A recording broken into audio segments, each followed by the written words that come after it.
This is with Thea Dudley, the Thea Dudley, of LBM Journal webinar fame. Yes, okay.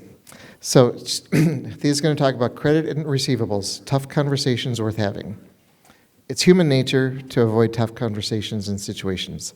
Consequently, we kick that can down the road. Discussing bad debt, AR technology and trends, retirement, and raising up a new breed of AR partner, all things that make up your back office and impact your rate of cash flow. The flow rate may work, but how well and at what cost? So join Thea as she guides us beyond our comfort zone.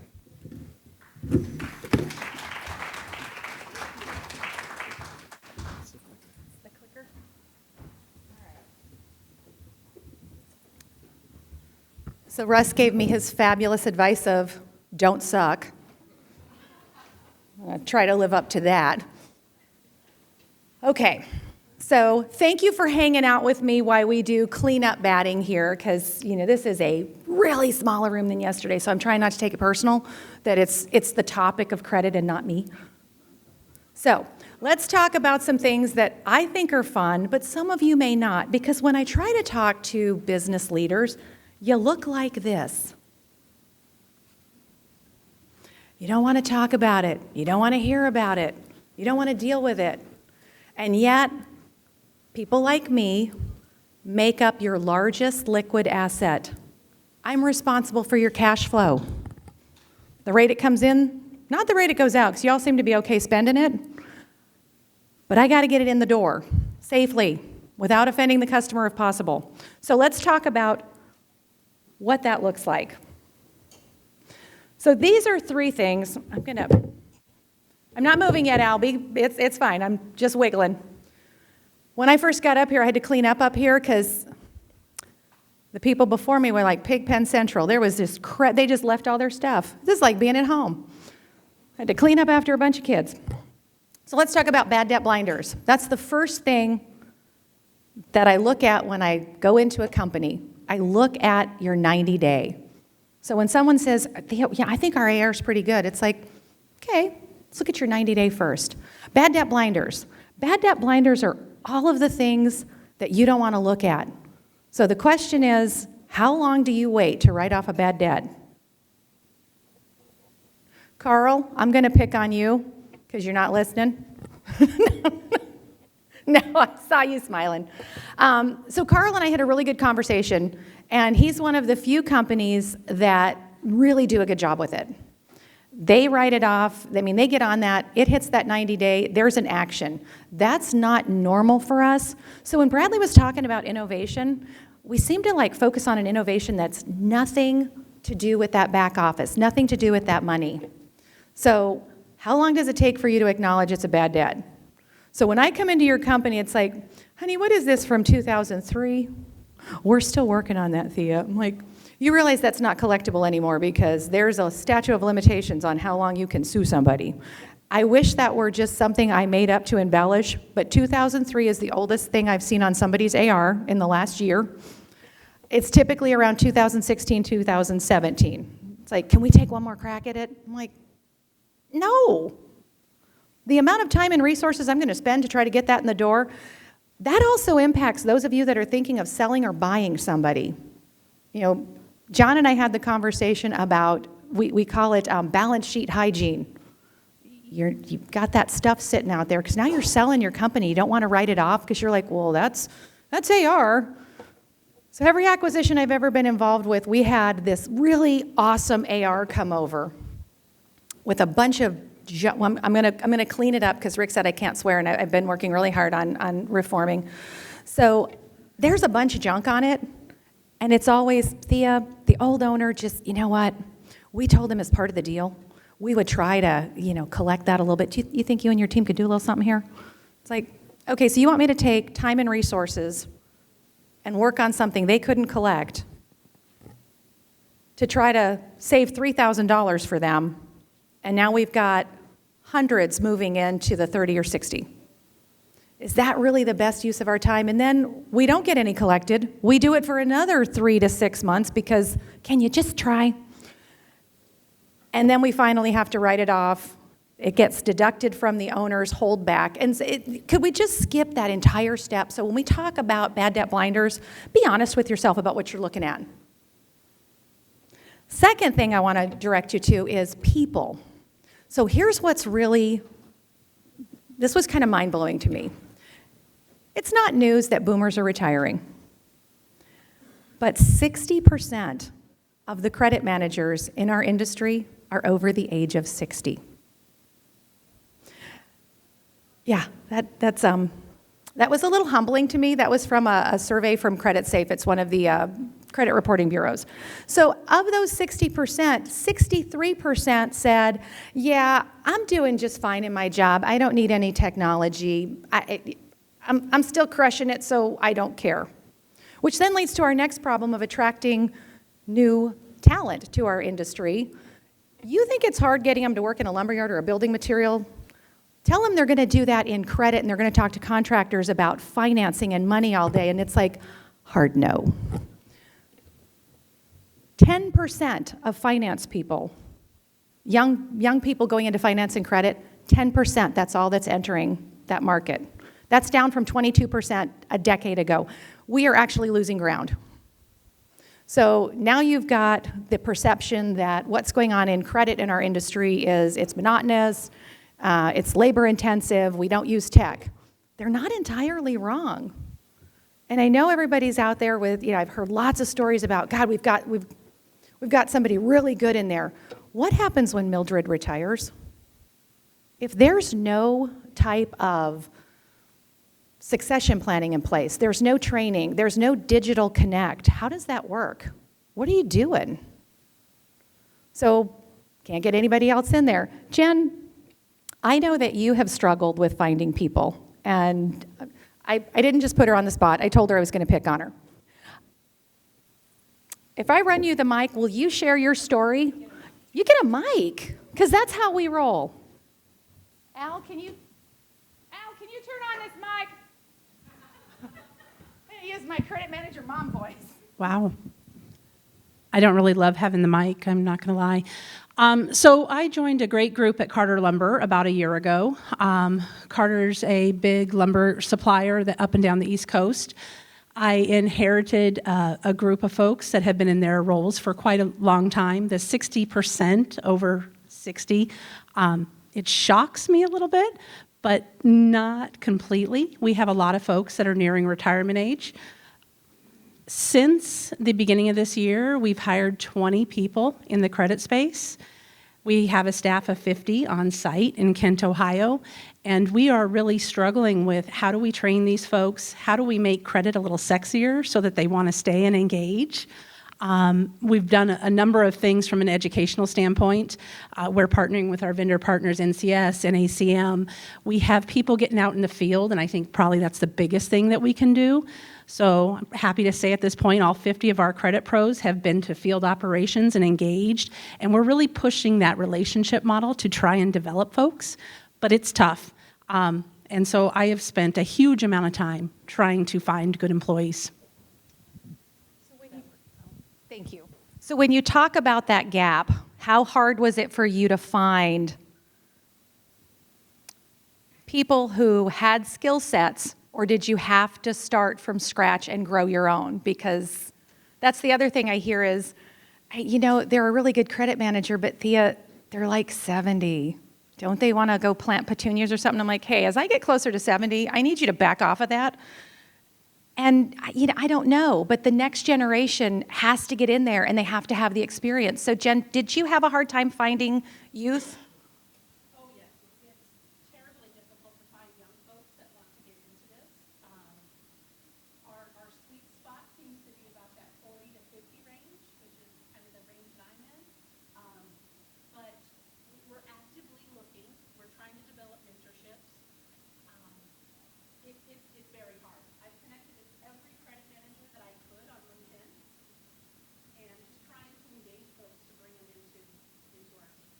We almost stopped talking because every time I talk to Jen and I say, wow, I'm mentoring this really great credit person, she's like, who is it? Where do they work? What do they do? How much are you paying them? I'm like, are you like trolling me for leads? Like, stop it. So now we've got that digital skills gap because you have people that they've been successful in their job and they're kind of holding back going, well, I'm doing okay. Things are rocking. I don't want to. Not everybody wants to be digital savvy, and that's one of the things that as we get older, we don't always gravitate to that. So the skill set widens. You can't get it in there. You're looking at a group of people that grew up with fax machines and, answering machines, and so it's a little bit different. Then we move into, that third set, which is called the ecosystem, which is tech, automation, processes, resources. So one of the things I found really interesting is that 70% of your contact data deteriorates in a year. So every year you have 70%. Think about how much people move around now.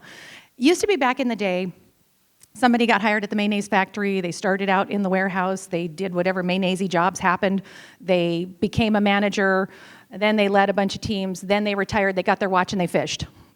There's your life cycle. People don't do that today.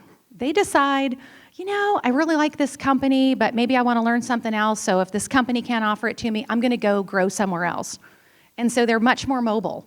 There's not a lot of that connectivity that there used to be. So contact data constantly evolves. And if we're not using tech, how is that happening that we're keeping track of it? So that makes credit's job a little bit harder. Add to that legacy ERPs that are constantly changing that you have to stay on top of. And then if I'm going to get automation, so here, me, Mildred, in the back, trying to hold down the fort, train my new people, demo new stuff, I have to champion it, implement it, try to get funding for it, and God forbid y'all pay for a credit report or contribute your data. And what I hear is, I don't want anyone to know I'm selling that person. Okay, your name's not on it, and you're still going to rock trade references. You're letting somebody else run your business. So you've got this whole life cycle, you've got this whole ecosystem going on that's not moving forward. So I reached out to a few friends, Jen being one of them, Lisa Geth being the other, because Lisa and I have a long credit history together. And I said, let's talk about what is it that really holds you back? What is something that would be good for someone to take back from this conference that they could do that didn't cost them any money, cost them a little bit of time, and yet could make an impact? What one thing could we give them that would make a difference to change, to help impact all of these ecosystems? I'm not saying fix everything right out of the gate, but what one thing could we do? So, since we're a small, intimate group, we're gonna do a little exercise. I'm not good with a microphone. I wave around. Thank God I'm loud. Lisa, I would love that. Okay, so we're gonna play a little game. Credit policy and procedure guide. Al, okay. So, credit policy and procedure guide is probably your best, most effective way to have the most impact straight out of the gate. So, snuggle up with your friends at the table, and here's what we're gonna do. In the black bold lettering is your big buckets for credit and collections. We're running that department. And underneath them, I gave you some little hints of, some things that would fall under that, just to kind of get your creative brain going. So snuggle up to your table, take about 5 minutes, and pick the top 3 things that you think would make the most impact in your company. How many of you have a credit policy manual? You could put your hand up a little higher. Okay. Okay, so you two are rock stars. You all, we have some work to do. So, all right. You have a policy manual whether you realize it or not, because you're getting the work done. So that stuff actually is happening in your company. You just don't have it formalized, and it might change from day to day. So let's look at what that looks like. I want you to snuggle up to your buddies and pick the 3 things that you think you would tackle first. You don't have to do the whole manual at once because it gets overwhelming when you think, I'm going to eat this elephant all in one sitting. Let's take a few bites. Ready, go. Okay, so what's in your policy? I'm dying to know what this table was talking about because all I heard was sales involvement, sales involvement. I'm like, I got to hear what they're doing over there. So what's your top three? Who wants the mic? All right. You were saying the things that we need to work on are sales involvement, and I have a couple salesmen here, so that was easy. Credit extension. I was saying what we need to do better. Sorry. So that was our conversation on Okay. our credit policy. Credit extension, evaluating. Especially if we have somebody.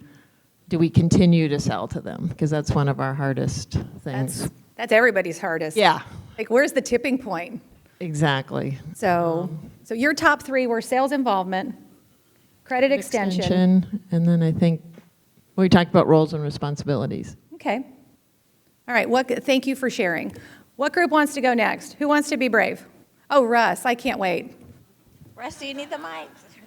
Do you need a mic, Russ? Well, I could talk loud too. We talk definitely sales involved. We say all the people involved.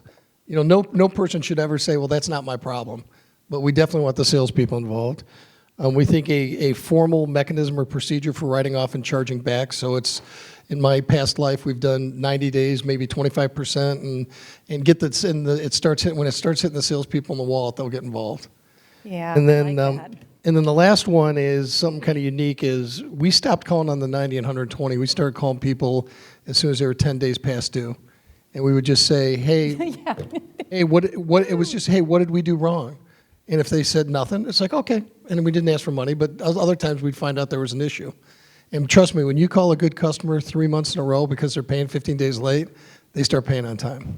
Nice tip. Okay, one more table. Bill? I have a credit app. I've got to have a good credit app. Lisa's going to give you a mic. Excuse me? I'll just, yeah. Oh, thank you. No, credit application, I've got first, sales involvement. The Okay. sales guys will, a lot of times, without involvement, they were going to take authority on themselves. And collections. Okay. All right. Those are my three. Those are you know what? I respect everybody's three. As a 35-year plus, we stopped counting at 35 years because I don't like it.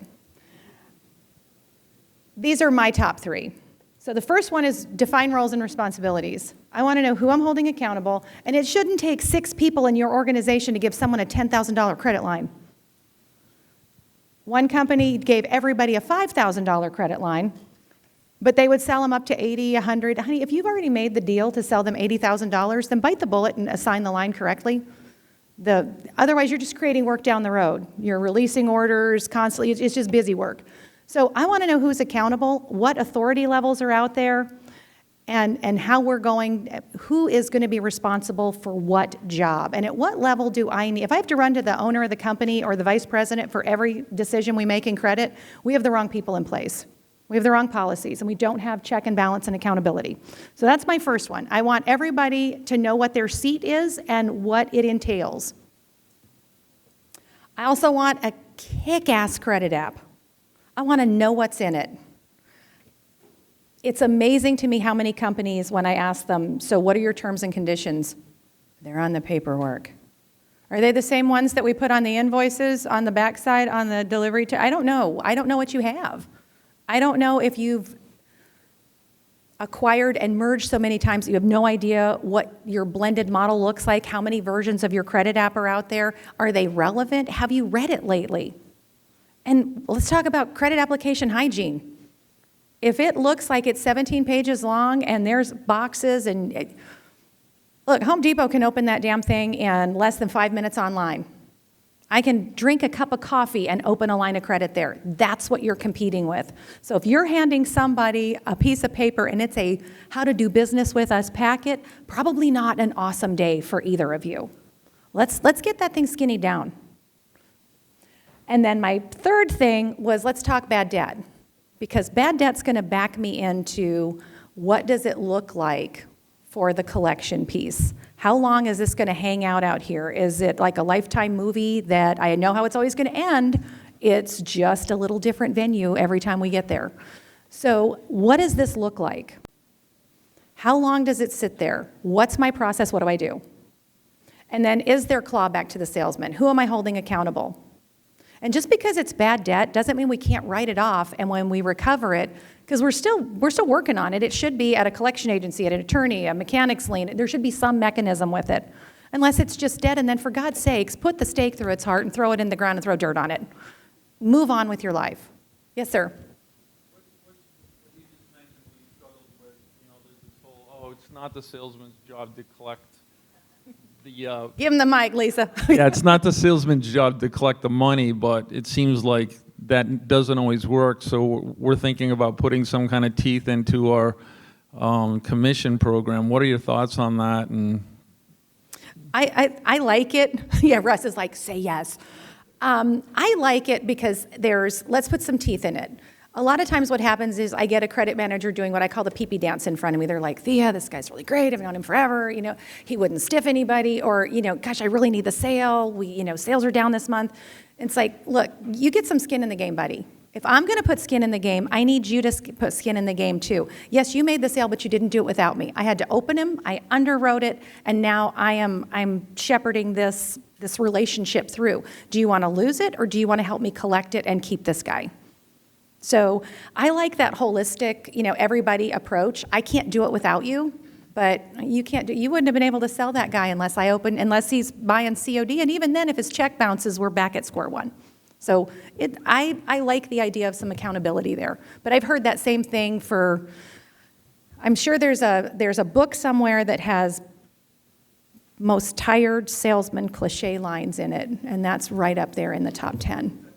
So I think everybody struggles with that. So if you pick 3 things to work on first, get those 3 things done. Deal with those 3 things.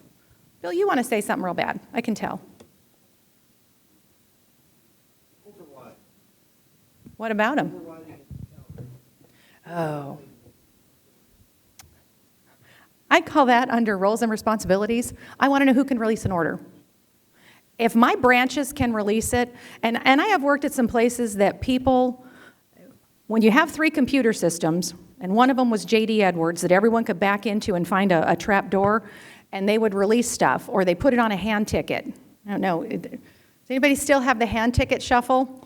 Where they write it down on a piece of paper and it's like, well, it's not a hand ticket. I'm like, that is a Post-it note and it's not gonna fly. But the customer's already got it, so you have to bill it. But overrides, I want my system locked down to where only certain people can. And if I've had branch managers that got crazy and they're like, and this tends to happen, I'm not profiling, so I just want to be clear, but it's usually my southern states. That they're like, girl, I run this branch. I released it. What are you going to do about it? I'm like, oh, your release authority is taken away. So it's like, if you want to play dirty pool, we can do it, but how are we moving the needle? So can we get an understanding here? So overrides, I give people a free pass. First time, maybe you just lost your mind. But when it's about the half a dozen, it's like, no, you're deliberately not helping. Which I don't understand that because your AR is going to tank. You're hanging with a sketchy guy. So overrides, I think you define that under roles and responsibilities, and you have to support it.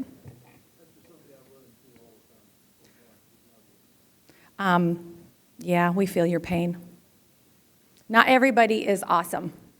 Not everybody's a team player, and we all make that comment where it's like, well, our salesman, we believe this. It's like, well, Russ, you may believe that, but let's talk about your guy in Amarillo who, he's like, no one's going to know. It's like, oh, honey, computers can track everything now. Don't be so smug. So that might have worked on hand tickets, but not as good today.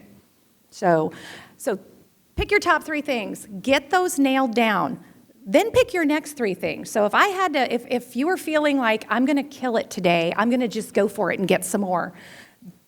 My next thing would be sales involvement. I want to get some things in my department nailed down so that I can teach my salesmen, hey, here's what we're doing. Here's how we're going to market. This is what this looks like. Here's who you go to for stuff. And then let's talk about, hey, let's make sure, I didn't know they were past due, Thea. Well, you get a sales report. So let's make sure you get an AR report. And you need to, I can have it automatically sent to your email. You need to open it and eyeball it. And anything over that 30-day mark, you need to start asking questions because your hard work's going to waste too. So I want sales involvement. I want those customer relationships. I want to be a partner for you. I have no problem going and meeting customers. Not a problem at all. I can go out and talk to a customer and work out payments or get a financial statement from them where they won't give it to their salesman. They don't want to give their salesman a financial statement. I don't blame them. I'm not saying anything against sales. That's just not their world. That's the world I live in. So that kind of stuff is easy for me. I don't have a problem talking about money. It's not a dirty word. Salesmen sometimes don't have the ability or maybe wherewithal isn't the right word. It's more of that confidence to be able to ask for it. I'm trying to sell, but I also want to make sure that we're getting the money collected. So I need to teach them how to have a conversation that makes it less, all I need to do is like 3 or 4 key phrases. Help them out. Teach them how to have those conversations, at least to get in the door so they can crack that nut. And it's like, hey, I understand there's a slowdown on payment. I can't get these orders in. Let me get my credit person on the phone, or let me get them over here, depending on how close you are to them. So sales involvement is big. You need to have those relationships between the two. Next thing I would pick is my credit extension. So that's always how much credit do they need? How high do we let them go? Suddenly they're buying more from me. Is it just because my salesman is awesome? Or is it because they just got cut off somewhere and now all their work is all those orders are coming here? So first thing I always ask is, how much credit are we trying to shoot for? Because how much work I have to do to substantiate a credit line depends on what the customer needs. How much credit can I have, Thea? Give me the most I can get. Well, sure, I'll shoot for really high. The challenge is, now that I'm shooting for $1 million, how much data do you think I'm going to need? How much digging do you think I have to do? If you really only needed a $10,000 or $15,000 line, that's a different ballpark. So I want to know about that credit extension. And then if they suddenly start buying more, how high do I want to go? And let's have that conversation with the customer. Hey, what's going on? What are you buying? Is it a new line? Have you shifted something? What's changed in your business? Because I saw you were consistently at 50 every month, and now you're getting to 80 a month. What's going on? Not that we don't love your business, but what's behind that? Start with the salesman, move on to the customer. And then my last thing on this set of 3 would be collections, past due tolerance. And Russ hit on it. I have a 7-day report. 7 days is, and with payment portals and Instacash and everything, I'm giving customers the benefit of the doubt of the float, which really doesn't exist anymore, but some companies still want to rock it. They're like, I'll mail a check. I'm like, honey, I can hook you up with my payment portal, send you a really quick little, you tap a button, I'll snag your credit card, which I understand before you even ask me about the credit card fees. I get it. And that's another discussion that I didn't even put on this list because credit card fees are the same conversation that we talk about, tough conversations that nobody wants to resolve. We fuss about them. And we all come up with, we should charge, no we shouldn't, our customers are going to leave us, bah, I don't know what to do. And then everybody walks off and we have the exact same conversation in 6 months. And it's been years. Bless you. And so what you end up doing is nothing, which is still an action. So figure out what you're going to do. I'm willing to give up a little money. It's like, look, bake this into the price somewhere. We'll peanut butter it out among everybody. Some people aren't going to pay by card. Some people will. But look at the ROI on it. If somebody pays you, bless you, a lot of sneezing. If somebody pays you by credit card and it's now in my account, or they say, no, I'm going to mail a check, and they never just go, oh, holy cow, Thea just called me. Let me do this right now that I made this commitment. Let me write out the check and let me run it to the post office. That never happens. It usually takes a couple more days, and before I know it, 10 days have gone by and the check finally gets there. Let's call it 7 just for the sake of argument. I had the money in my hand 7 full days before that check hit. So what was the cost of money during that time? Did I have to borrow against my line to pay my bills? Did I give up my discount to be able to, finance this guy who I'm probably not charging finance charges to, or I am, but I'm going to forgive them because I'm a really nice guy and I don't want to offend anybody. So these are the same conversations that are constant all the time. So some of that you have to decide what's a business decision. So collections, I start calling. You go 7 days past due, we start making that phone call. I carved out a 1 to 10 days just to give everyone a little breathing room because some credit people freak out on, I can't call this soon. I'm like, sure you can. Because if your truck didn't roll up there with the materials, they'd be calling you. And you wouldn't even be 7 days past due. You'd be like 7 minutes. They'd be like, where's my stuff? You made commitments. It's like, well, you made commitments too. How about if I just pay you? Or you just pay me the way that this material showed up to you and we'd all be fine. Doesn't ever work that way. So your collections, what's on lien waivers? Are you securing mechanics liens? Do you lose mechanics lien rights in order to not offend anybody? How offended are you when you have that bad debt write-off? And then do you charge insufficient fund fees? Do you stop taking payments that way from customers? What does that look like? All of these things go in there. So those are the top 6 things I would go with. And then you can feather in the rest of it, from collections. When it gets to that 60 or 90-day mark, do you start moving it out to the next phase with, you can blend in your security and your outsourcing of collections. So that's where I would take it. Anybody have any feedback that they want to share about what they would do different or what they think the biggest problem in their company is for the whole credit and collections process?